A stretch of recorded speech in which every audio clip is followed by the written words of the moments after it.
नमोऽस्तु रामाय सलक्ष्मणाय देव्यै च तस्यै जनकात्मजायै। नमोऽस्तु रुद्रेन्द्रियमानिलेभ्यो नमोऽस्तु चन्द्रार्कमरुद्गणेभ्यः। रामं रामानुजं सीतां भरतं भरतानुजं सुग्रीवं वायुसूनुं च प्रणमामि पुनः पुनः। सर्वेभ्यो नमो नमः। मैं प्रोफेसर डॉक्टर अरुण कुमार त्रिपाठी, प्राचार्य श्री कल्लूमल संस्कृत महाविद्यालय, चावल मंडी, कानपुर नगर, इस संस्कृत पाठशाला नामक चैनल के प्रमुख संयोजक स्वनामधन्य संजय यादव जी एवं इस चैनल को देख रहे सभी दर्शकों का स्वागत और अभिनंदन करता हूं। हमने अपनी व्याख्यान में ज्योतिष शास्त्र को चुना है। इस व्याख्यान माला को आगे बढ़ाते हुए हम राशियों पर विवेचना प्रारंभ करेंगे। वैसे तो आज मकर संक्रांति का पावन पर्व सन्निकट है। आज रात्रि 8:30 बजे सूर्य नारायण जी अपनी धनु राशि से मकर राशि में प्रवेश करेंगे। पहली राशि मेष राशि एवं सभी राशियों के लिए ये पर्व बहुत महत्वपूर्ण है। किसी का कोई ग्रह खराब चल रहा हो, पाप हो गया हो, तो पापों से बचने के लिए, ग्रह शांति के लिए, घर में सुख शांति के लिए, धन लक्ष्मी बढ़ाने के लिए दान धर्म जरूर करना चाहिए। ये पर्व संक्रांति से पूर्व भी है। आज 2 बजे के बाद पर्व लग जाएगा और कल दिन भर पुण्यकाल रहेगा। इस अवधि में हर व्यक्ति का ये पावन कर्तव्य है कि नदियों में तीर्थों का वास होता है। आलस छोड़ करके बिना खाए पिए कद स्नान ध्यान करके घर से जाना चाहिए। ऐसे नहीं कि गंदे कपड़ों से पहुंच गए, स्वच्छ कपड़े पहन के तीर्थ में जाइए, संकल्प वगैरह करके स्नान करिए। स्नान करके सूर्य नारायण जी को अर्घ्य दीजिए। अर्घ्य देने के बाद में देवताओं का, पितरों का सबके स्मरण कर लीजिए, सबको प्रणाम कर लीजिए, दिक्पालों को प्रणाम कर लीजिए। फिर अपना वस्त्र वगैरह, सर्दी है वही वस्त्र वगैरह पहन करके और वहाँ तीर्थ में जो याचक लोग बैठे उनको दान करिए। दान में तिल लड्डू जरूर दान करिए और ऐसे लड्डू हो जिनमें गुड़ भी पड़ा हो। इसके साथ साथ खिचड़ी के दान करिए, कम्बल, घी का दान की जैसी आपकी सामर्थ्य हो, यथा सामर्थ्य है। दान में सबका अधिकार है। गरीब से गरीब व्यक्ति खाने बैठे तो कुछ खिचड़ी और कुछ अन्न के कण चिड़ियों को, गाय को तो खिला ही सकता है। जो दान लेने वाले भी उनको भी संदेश देना चाहते हैं कि अपना प्रायश्चित दूर करने के लिए दान प्राप्त हुई वस्तु से कुछ न कुछ दान निकालें और अपने जो जीव जंतु हैं उनको दान कर दें, चींटियों को दान कर दें, उनको भी पुण्य प्राप्त हो।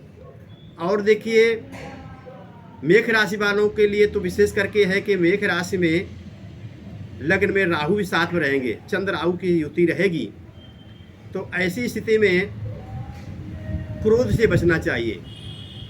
क्रोध पाप कर मूल। क्रोध करने से बहुत शक्ति क्षीण होती है। हमने अध्ययन किया, इस विषय में स्वाध्याय किया। व्यक्ति दिन रात परिश्रम करने पर भी नहीं थकता है उतना जितना कि क्रोध करने से थकता है। 2-4 मिनट भी क्रोध कर लेता है व्यक्ति, उसका शरीर ऊँट उसे कँपने लगते हैं, कंपन होने लगता है, सारी शक्ति क्षीण हो जाती है। इसलिए क्रोध नहीं करना चाहिए। क्रोध करने वाला व्यक्ति अपना काम बिगाड़ता है, समाज में अपयश प्राप्त करता है, अपने मित्रों को खो देता है। सामवेद में कहा अक्रोधे न क्रोधम। अक्रोध, गुस्सा न करने से क्रोध को जीता जा सकता है। अपनी आदत बना लीजिए। आप जिस परिवार में हैं, जिस समाज में हैं, जिस पद में हैं, उस पद से बैठ करके क्रोध न करें। क्रोध में किसी का अपमान न करें। क्रोध में दिया हुआ वचन, क्रोध में दी हुई गाली, ये सब अपयश कारण बनते हैं। कहते व्यक्ति अपने घाव को भूल जाता है, लेकिन यदि हृदय में कोई बाग बाण लगा हुआ है, वाणी के वचन किसी को लग गया, बात किसी को लग गई तो जीवन भर नहीं भूलती है। इसलिए क्रोध में किसी से अपशब्द न कहें। हमेशा क्रोध पर, इस संक्रांति पर्व पर आप लोग प्रतिज्ञा करिए कि हम अपने परिवार में, अपने समाज में, अपने जो हमारे अनुचर हैं, हमारे साथ जो काम करते हैं, उनसे हम गलत बर्ताव नहीं करेंगे, क्रोध नहीं करेंगे, सबसे प्रेम से बोलेंगे। आप अपने बेटे को यदि झिटक देंगे तो आपका प्रेम से काम नहीं करेगा वो, फिर तो आपका जो साथ में काम करता है कैसे कर सकता है। आपके जो कर्मचारी हैं उनसे अच्छा बर्ताव करिए, प्रेम से बोलिए, उनका समय समय पर सहयोग करिए, तो आपकी तरक्की होगी। आज का किया हुआ दान अनंत फलदायी होता है। श्रद्धा प्रेम से दान करिए और नदी में खड़े होकर प्रतिज्ञा करिए, जल में लेकर, हाथ में जल लेकर से जो प्रतिज्ञा संकल्प करते हैं कि हम अनावश्यक क्रोध नहीं करेंगे, क्रोध को धीरे धीरे छोड़ेंगे। ये ऐसी आदत होती है, इसको छोड़ना पड़ेगा। यदि सुखी होना चाहते हो, सुखी होने के लिए साधन नहीं है कि आप क्रोध न करिए। आज ब्लड प्रेशर, शुगर, ये रोग बहुत बढ़ रहे हैं, उन्हीं को बढ़ते हैं जो ज़्यादा तनाव करते हैं, क्रोध करते हैं। क्रोध से बचिए, रोगों से अपने आप रोगों से लड़ने की क्षमता अपने आप बढ़ जाएगी, आप में सारी शक्तियाँ आएंगी। तो क्रोध न करिए। और देखिए, सुख के साधन हमारे एक मिलने वाले हमारे अधिकारी, हमसे पूछा था उन्होंने कि पंडित जी सुखी कैसे हुआ जा सकता है। सुखी होने के उसमें उद्धव जी ने प्रश्न किया भागवत में 11वें स्कंद में भगवान कृष्ण जी से कि भगवान सुखी कौन है। सुखी हो जिसकी आवश्यकताएं कम है।